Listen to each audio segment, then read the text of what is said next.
Hey guys, welcome back to my channel. I'm insatiable-k. In today's vlog, I'm going to talk about why I've decided to set up a trust fund.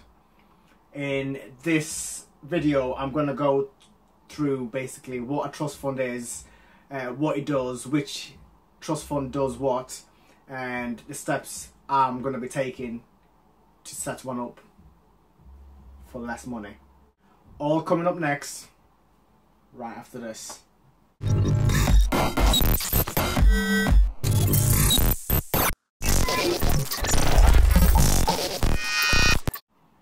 But before we start, I'd like to thank all you guys for liking and subscribing to my channel.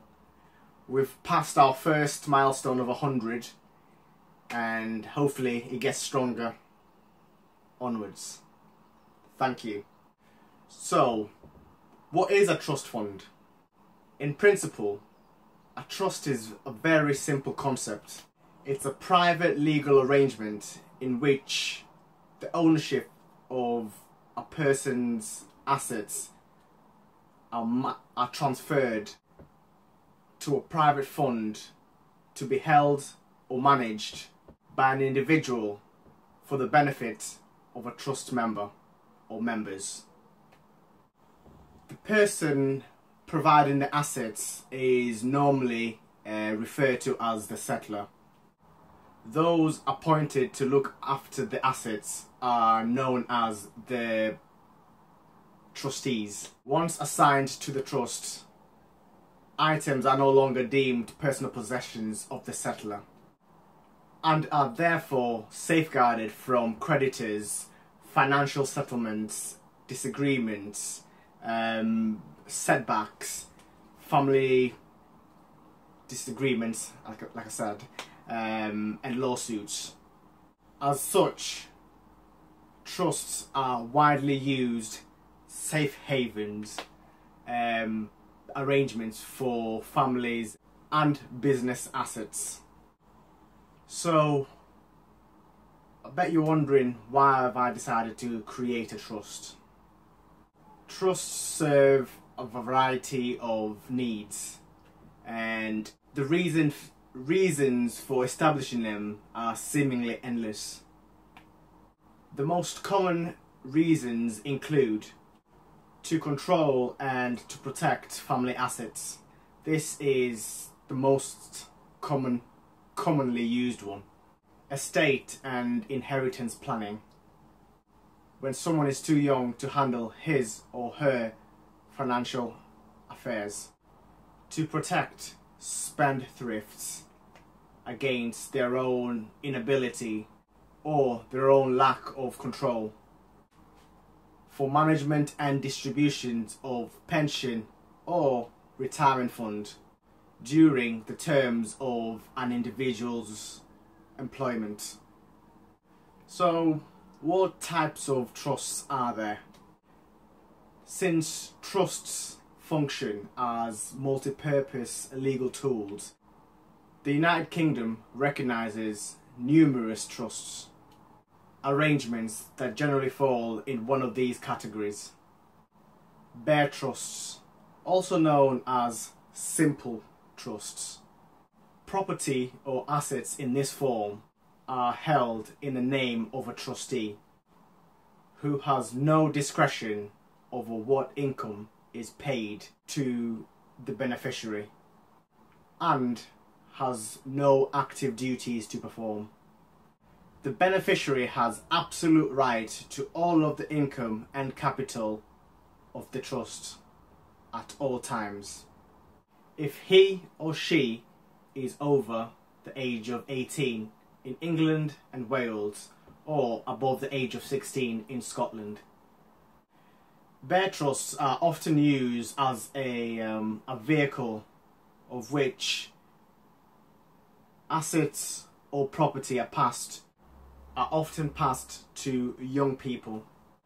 Trustees simply manage the assets until the beneficiary is old enough to handle that responsibility, which means the assets set aside by the settlor will always end up to the intended beneficiary. The second type of trust is an interest in possession trust. This structure provides an individual with the present right to present enjoyment of something, so the trustee must pass on all of the income to the beneficiary as it arises, less any expenses and tax. This type of trust can give the interest in possession to the beneficiary for a fixed period, an indefinite period, or most commonly used for the rest of beneficiary's life. In the latter example, called a life interest trust. The interest in possession trust ends when the income beneficiary, known as the life tenant, dies. Of those benefits to which each beneficiary is entitled. The third type of trust is known as a discretionary trust. As the name implies, this instrument provides discretion, provides the trustees with discretion over distributions from the trusts. Discretion must be exercised in accordance of the trust deed. However, it's entirely up to the trustee to decide as to the timing, size and nature of distribution, and even in some cases, which of the potential beneficiaries is to benefit.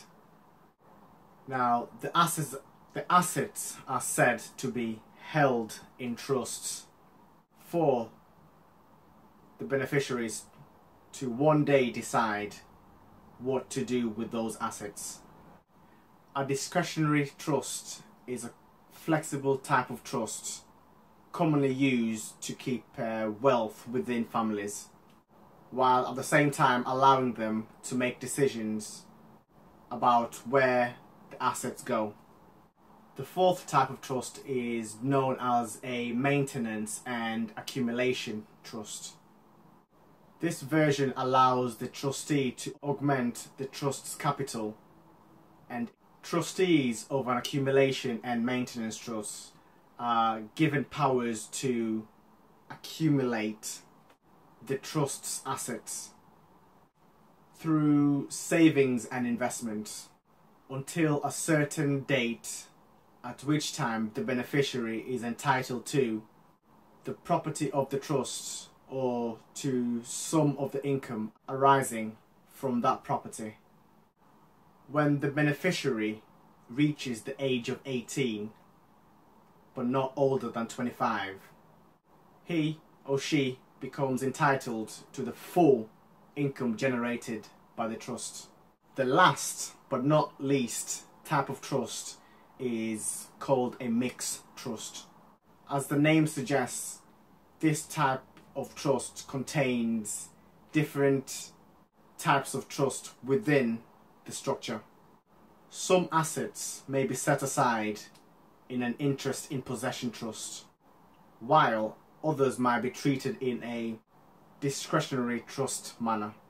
Mixed trusts are often created to benefit siblings who reach inheritance age at different times. So, how do I create a trust? While simple in theory, trusts can become a web of complexity if they are to operate properly. A solicitor is required to draw up a trust, and the legal wording must be precise. Process can be costly, say about around £1,000 or more. That is depending upon the extent of advice required. By being prepared before starting in the consultation process, however, you can considerably reduce the amount of time and advice along with associated costs, irrespective of the trust's type. The first step is decide upon your assets. You will need to list the items and the value of those items you've allocated or will otherwise be acquired at trust inception. The second step is you'll need to appoint trustees. Select an individual or a management company that you trust. Banks are often used because trustees will bear significant legal authority with control over trust's assets. The third step is determining your beneficiaries. Compile a list of people or entities that will be entitled to receive benefits and include a percentage of those benefits.